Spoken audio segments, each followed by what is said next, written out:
Shine, shine, shine your light. Shine, Hello, I'm Nancy Smith-Maddox on WYTV7 out of Charlotte on Shine Your Light Radio Ministry. I'm in Little Rock, Arkansas. WYTV7 is in Charlotte. And we have a beautiful special guest today that I'm so excited to be interviewing. I think you're going to glean a lot and learn a lot from her. It's going to be really great for single people. This lady has her own publishing company and has 3 books that she's authored. So I'm real excited about that. Before we start and I introduce her, I wanted to just let everyone know that WYTV7 is a nonprofit. We do take donations. So if you'd like to plant a seed, that would be fabulous. We use even a $5 seed goes a long way. What we use our donations for is to promote our broadcasting, our shows for all the broadcasters all over the world. And we do have international viewers that watch this. So it makes it really nice, especially for the people that we're interviewing, because they get their message out. And at WYTV7, we say if we reach one, then we've done our job. So I'm very excited about this. So let me, without further ado, introduce Miss Indiana Tuttle. She is from Memphis, Tennessee, which is very close to Little Rock, where I am. I spend a lot of time in Memphis. And I'm so excited to have you today, Miss Indiana. Like I said, she is the CEO and the founder of Victory Publishing Company, as well as she's published 3 books, Stop Asking Me Why I'm Single, Saved, Single, and Frustrated, and Awaken the Dream. So we're real excited to talk about that today. And so without further ado, tell us a little bit about yourself, Miss Indiana, how you started and where you came from. Hello. Again, my name is Indiana Tuttle, born and raised here in Memphis, Tennessee. I got started writing based on a need. Basically, I was frustrated being single. I didn't understand why I was still single, and I didn't understand why I had not found my mate, considering that I was the good Christian, so to speak. So I was frustrated and I was angry. I didn't understand it, and everything going on in my life wasn't going right. So I reached out to God in frustration, and his response was, stop asking me why are you single. And it came through a lot of the sub-chapters of the book. He just really spoke those to me. And when I was like, okay, what do you want me to do with this? And he was like, write the book. And as I wrote the book, I learned that I still was holding on to a lot of issues from my past that I had not dealt with. And those issues were not just preventing me from getting married, but they were preventing me from being happy. So that started my journey toward writing. And if you are a follower of God, a lover of Christ, you know that God doesn't do anything without a plan. So when I finished one book, he spoke to me the next one, and then the next one. And then this love affair that I had with writing and communicating with him, that was really birthed in that. And I've just been writing ever since. And then going on to publishing, I realized that my love for writing also gave me the gift of being able to help other people write their story. And then also the difficulty in writing our story is really hard. And I didn't really understand why it was so hard until I began to not only just write my story, but to talk about my story. And other people began to come to me and to ask me, help me to write my story. How did you do this? And how did you do that? And why this and why that? And so that's really how Victory Publishing was birthed. Wow. Well, I love that. I've published 3 books myself. And so I do understand that. The most latest book that we published was a book with 6 other women. There were 7 of us. And basically, we just told our story. Each one of us got 2 chapters. It's called Victorious Women of Purpose. And it was quite a challenge for my friend who is a publisher too at Divine Excellence Consulting. But anyway, that book turned out really, really well. We just released it. But it was a collaboration of 7 women and their life stories. And believe it or not, every one of them had a common thread of struggles and redemption and restoration, but all of them were different types of trials and tribulations that we went through. And so as we talked about that and we put that in our story and put that in our book, it was amazing because that book has something for everyone, no matter what you're going through: domestic violence, drug addiction, murder, raised by an alcoholic father, whatever it was, there's some point in that book where where anybody can relate to it and what they're going through. So that's the joy of writing to me, is that we can help each other, and we can really help people to get their stories out. I absolutely love that story that you told. I want to go back a little bit further, though, as I was reading through some of your struggles and all. I think it was Saved, Single, and Frustrated. I was reading about that, and it talked about at an early age, I guess it was like 8 years old, you were going through a lot of things that no child should ever have to go through, but you had a special teacher that gave you a journal for writing.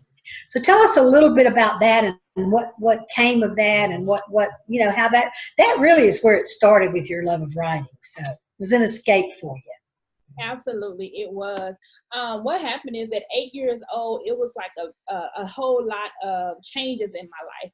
I got saved, started going to church, and then I got molested. I was being bullied in school. And so I went from this bubbly child loving to dance and loving to act in plays to being shy and quiet and reserved. And my second grade teacher, she noticed it. She noticed that I began to go into my shell.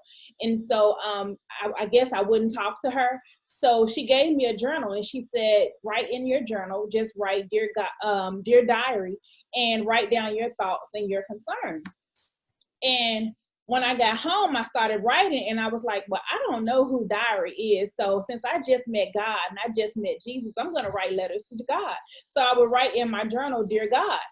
And every time I would write and ask questions, and I would think about things and ask them questions as to why they hated me, why they don't like me, why did this have to happen? And I would cry myself to sleep a lot of times. Well, that was the first time that I would really hear God's voice talking back to me, telling me that he loved me and that he was concerned about me.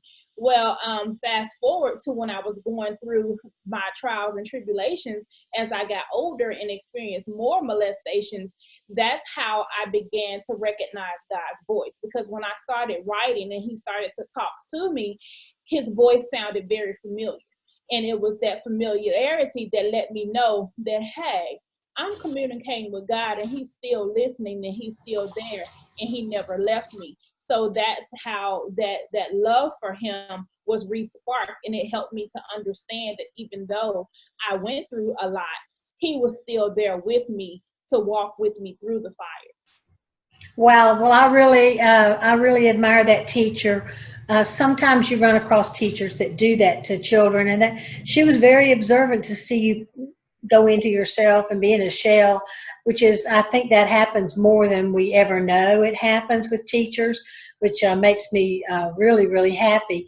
But to know that you were writing in a journal and you're going, Dear God, that's like writing letters to God. And that really that really gets to God when a child's doing that. You know what I mean? So he became your protector at an early age, although you didn't realize it, I'm sure, because you had a lot of trials between the age of 8 and 13. But still, you knew that God was with you and that God would pull you through that, which I think is just a magnificent story of redemption and restoration.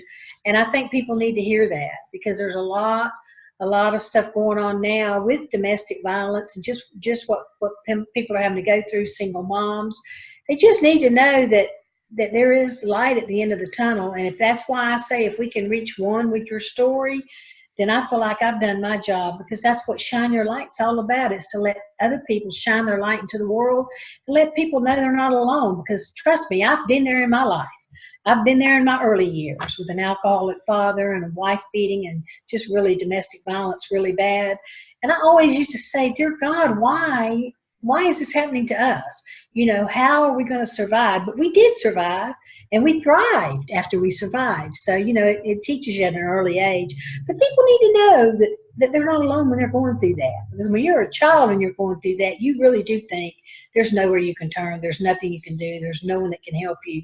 But so I think that's just a beautiful, beautiful story. So was Saved, Single, and Frustrated your second book or your first book? Yes, Saved, Single, and Frustrated was the second book. Okay. The Single was the first book. Mm-hmm. Yeah. Now, Stop Asking Me Why I'm Single was your first book. So that's where God was really talking to you and answering you when you were saying, why am I single, right? Yes, and that's So tell us a little bit about that book and what you hope to gain by that book. that book was really a lot of me digging deep and looking in the mirror. And it uncovered a lot of the issues that I had with forgiveness, releasing the blame, and not really being able to walk in that forgiveness. And releasing the blame was a big thing for me because I was a child. I always said, well, it's not their fault. The first molestation was by another 8-year-old. So we were both 8. So I always said, well, she was a child. She was just repeating what was taught to her. So I couldn't blame her. But then, and as I got older, I continued to do the same thing. I would never put the blame on them because I thought they were children, but in reality, I didn't recognize that if I didn't put the blame on them, I was blaming myself. I was blaming myself, thinking that, well, if I hadn't have been a needy child, if I hadn't have went to their house, if I hadn't accepted their friendship, if I had not had said no, or if I had said no, maybe they would have stopped or something like this. So I took the blame and I took it and I took it internally. And so that's the one thing that God made me realize, that it wasn't your fault either. It was actually a plan of attack from the enemy to try to prevent you from uncovering who you were and what I created you to be. So that book was a journey, not only through examining my past and my thought processes, but also learning how to forgive, learning how to let go, and learning how to uncover my identity in Christ, and also just learning how to accept who I am in Christ, and learning how to be happy, because I wasn't happy being single. I thought that somebody else would make me happy. So learning how to be happy in God, that was the whole purpose of that book. Well, you bring up something that I really haven't heard, and I've interviewed many domestic violence victims. I've really done that, and I had never heard about children molesting children. That interests me a little bit, because you don't think that would happen. Automatically, when I read your stuff, I was thinking that, it was some family member or some outside stranger or something that were doing these things to you. But that's really scary if it's another child, because how do you blame them, And we always internalize and try to take the blame for ourselves for whatever happens to us and think we caused it. But thank God we got a graceful God that loves us and helps us through that. So thank you for that. Thank you for sharing that with us. That was very nice. How about Saved and Single and Frustrated? Was that your second book? Yes, Saved, Single, and Frustrated was my second book. But I wanted to make sure that the last molestation at 13, that one was by an adult. But before then, it was by other children as well. Okay. But, Saved, Single, and Frustrated, that was a continuation on of being frustrated, being single. But it was frustrated in that as singles, we receive a lot of advice from people who don't have the same standards as Christians as we do. They don't live their life according to the word. They feel as though whatever you do to make you happy, just do it.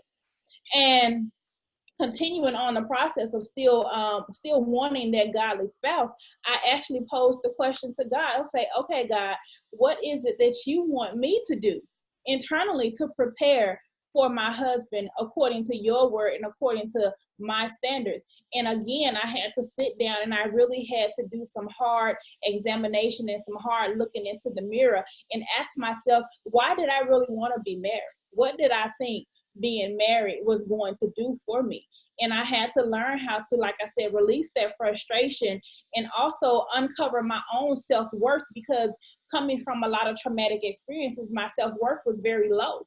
And so I thought that marriage would validate me. Marriage would be that one thing to let the world know that somebody finds me lovable, that somebody will be there for me, that somebody chose me. And so I had to really look at that, and God had me to really examine those thought processes to help me to understand that you're already lovable. The love that you're seeking from others is already in you, is already in me. So you have to learn how to love yourself before you can really love anybody else.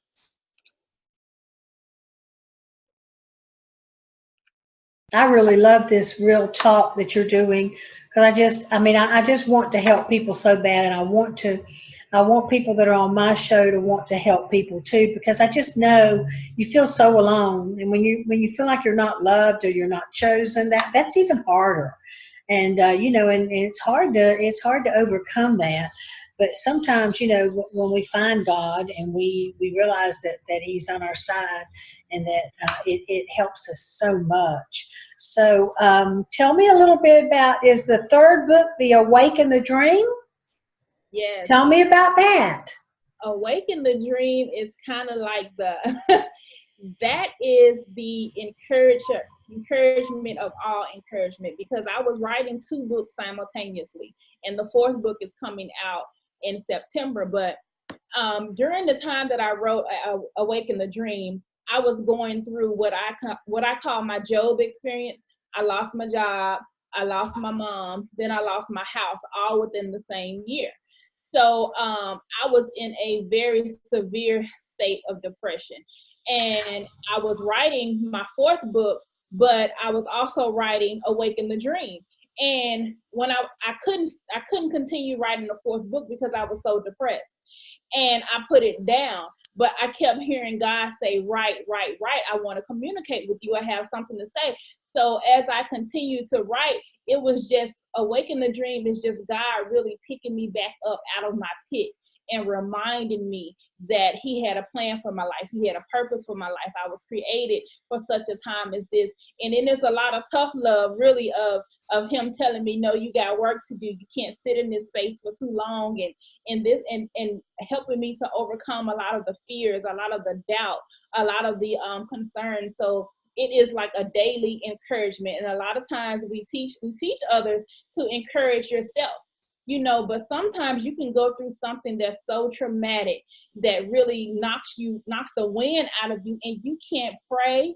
You can't even muster up the words to say help, so let alone to try to encourage yourself. So Awaken the Dream is just that encouragement, because that's what brought me through. Just really, I had to call friends, call church members, and be like, I don't know what to say, just pray with me, because I was just being hit by so much at that one time. And that's what I want Awaken the Dream to be. I wanted it to be where someone can pick it up and read it and just feel the heart of God and feel the compassion that's poured out into those pages, and be reminded that God has a plan and there still is greatness inside of you. Wow. It seems like when we're at our darkest time, we're the weakest at our darkest moment, and we just really don't feel like there's a way out. We don't feel like there's going to be anything at the light at the end of the tunnel. I'm kind of going through that myself right now, although I'm not depressed.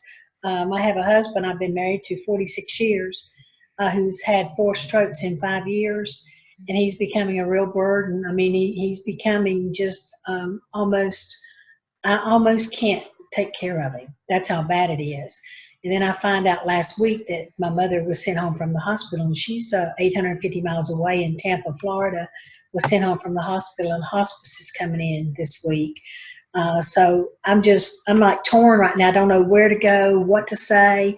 I'm having a hard time being my usual jovial personality, because I just have so many thoughts in my mind about how I'm going to do them. And I can't leave my husband because he needs me to help him, but I also want to go say goodbye to my mother. So I've got really some things going on in my life, and I'm just praying fervently. And believe it or not, the interviews and what I hear from people that I'm interviewing is really helping me through that. So I appreciate you so much for sharing that, because when we think about it, God never gives us more than we can handle. And I started reviewing that verse, and there's really not a verse like that in the Bible. It's something else that's like leaning toward that, to let you know that God is with us, and that He'll be our eyes, and He'll give us on the right path, which means He's going to take care of us in whatever situation we're in. But so I've been kind of researching that a little bit, because I've needed that for myself. Well, tell me what's the 4th book going to be called? The 4th book is called Finding Faith, and it is Lessons Uncovered Through the Storms. And it's where I take a candid look back on the experiences that I've been through, what I went through during that period of unemployment and losing my home and losing my mother, and then also what I went through as I was coming out, because a lot of times when you come out the storm, you're still walking on eggshells. And also, I wrote it because in the midst of going through, many times people just tell you, just have faith, just have faith. And in my mind, I'm like, I got faith. What you mean, just have faith?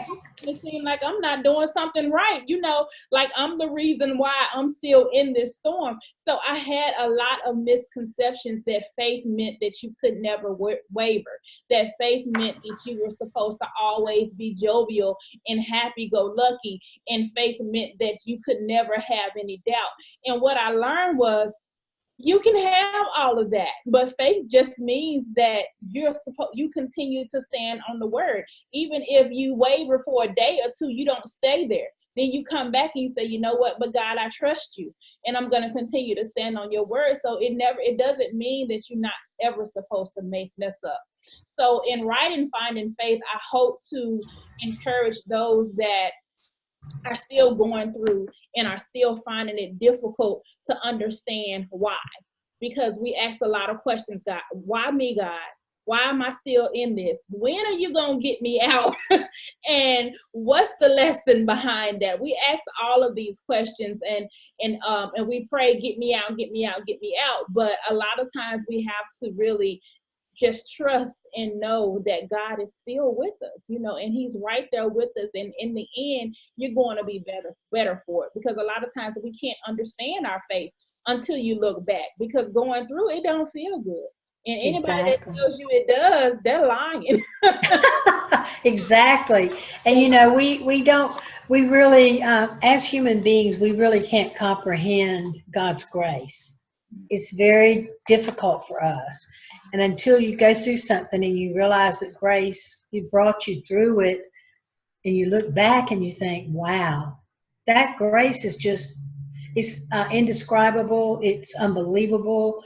It's just more than our human mind can understand. But when you go through it and you realize that you've gotten God's grace, you know it then. But you're going through it, it's like you don't quite understand all of it. So I think that's beautiful and that's wonderful. So tell me, what's your favorite Bible verse, Miss Indiana? Jeremiah 29:11. That's my founding scripture. For I know the plans that I have for you. I stand on that whenever it gets tough. And then also Romans 8, I forget the verse, but it says all things work together for the good of those who love the Lord and are called according to his purpose. That's like my number 2. I love that. Yes. Yeah, I love that. So tell us, let's talk a little bit about Victory Publishing. I mean, you've told us kind of how you got there, but tell us a little bit more about Victory Publishing. Maybe do a little commercial for Victory Publishing. Victory Publishing is really for those writers who know they have a story within them, who know that God has brought them a mighty long way, who are ready to really release the journey and release the victory in what they've been through, but yet they don't know how to write it. They don't know anything about writing. They don't know anything about crafting their story, how to put it in book format, where to start, where to go, and they don't know anything about publishing. So what I do with Victory, I don't just publish their books. I help develop the writer, and I help teach them how to craft their story and how to bring the story together for the glory of God. And then I help them to uncover really their gifts and their talents and how to take, because the book is the foundation. It's just the foundation of greater things to come. But I help them to uncover really the vision in not just their book, but the vision in the plans that God has for them, and create a platform of how to go forward. Do you have writing classes and things like that you do seminars? I notice behind you, you've got Women Empowered. Is that like your group or your speaking things that you do or whatever like that? Yes, exactly. I do have writing groups. I have coaching programs. I help them write individually, and I kind of coach them through their writing. I have classes, I have challenges that I have that are all online. So no matter where you are, you can still take those classes and you can take those courses. And a lot of my coaching is done online as well. So I can still be your coach even from anywhere in the world. And That's beautiful. That's wonderful. I know I worked for a pretty large publishing company out of Augusta, Georgia for 3 years. I was their international sales director. So I was responsible for going out and bringing people in to publish their books. And I found inevitably, I brought in 85 authors to them over 3 years, but inevitably every single person that I talked to or that I marketed to, they were just overwhelmed. They had beautiful stories, but they were so overwhelmed they didn't even know how to start. So what you're doing is really, really needed. And you know, the big publishing companies charge an arm and a leg for that, which is kind of silly because the formatting is all set up. It's not that difficult to do, but just to help somebody along to get their story on paper is the most overwhelming thing and the best thing that you can do for people. And then the rest is, you know, kind of easy. But I don't want to go to learn. I don't want to learn how to do that. I don't want to learn how to format and do all that stuff. I just want to get people to do their books. I want to get them to write their stories so we can turn them into books. But that's the number one thing that I heard all throughout those 3 years. But now I just do it kind of part-time. I work for Divine Excellence Consulting. She's my partner, and I'll do the advertising for them when we publish a book, and I'll bring them in and that kind of thing. But she actually does all the work for it. But I just think it's so important, and I'm glad to see more and more of these kind of smaller publishing companies that are doing self-publishing come up, because I mean, people have such beautiful stories to share. And isn't it therapeutic when you write? It is very therapeutic. I mean, when I don't write, I really feel it. I really feel the Holy Spirit saying, you're drifting, you need to come back, you need to communicate with me, because I tell a lot of my clients that writing is like a direct connection between your heart and God. You're able to express with the pen what you are afraid to express out of your mouth. And it really unlocks your subconscious. So things that you buried for years and years and years will come up when you're writing. So and that's how that's how I was able to get my healing, because I allowed God to really speak through the pen, and I allowed my heart to give freedom of expression. I didn't stop it. It got hard. I cried, I screamed, I ran, I threw laptops, but I stuck with the process, and I allowed my heart to really pour itself out onto the page. That's really the secret right there. It's an open heart, and really, I mean, I love that, how you say you're talking to God through writing. I love that because it's true. I mean, you know, my first book was about my 25-year career with a credit union as a CEO. And boy, it took me like 6 months to write it. And it was like crying, sobbing, laughing, everything. And my husband goes, is this really a good idea to go back and rehash all that? I'm like, yes, this is liberating. This is wonderful. And I'd be crying the whole time, but it is very therapeutic. Well, I appreciate you so much for sharing with us. We're running out of time, and you've been a pure delight. I'm so excited to meet you finally, and when I come to Memphis, I'm going to look you up and talk to you. But tell us how we can reach out to you and where we can find your information, so the audience will know that they can how to contact you. You can reach me via my website at www.victorypublishingco.com, or you can send me an email at info@victorypublishingco.com. And I am on all social media outlets as Indiana Tuttle, so you'll be able to find me easily. That's how I found you. I mean, I think you posted something on Facebook, and I just happened to see it. That's kind of, I call it stalking. I know that's a bad word, but I stalk people on Facebook, and when they put their new books out, that's how I get them to interview them. Mm-hmm. And you know, it's for no more things than just to get the word out and let them shine their light, and really try to create more synergy with your companies and all. So I'm very thankful for that. Well, thank you so much. It's been a pleasure, and I just know that everyone's going to so enjoy this interview. Thank you so much. Thank you.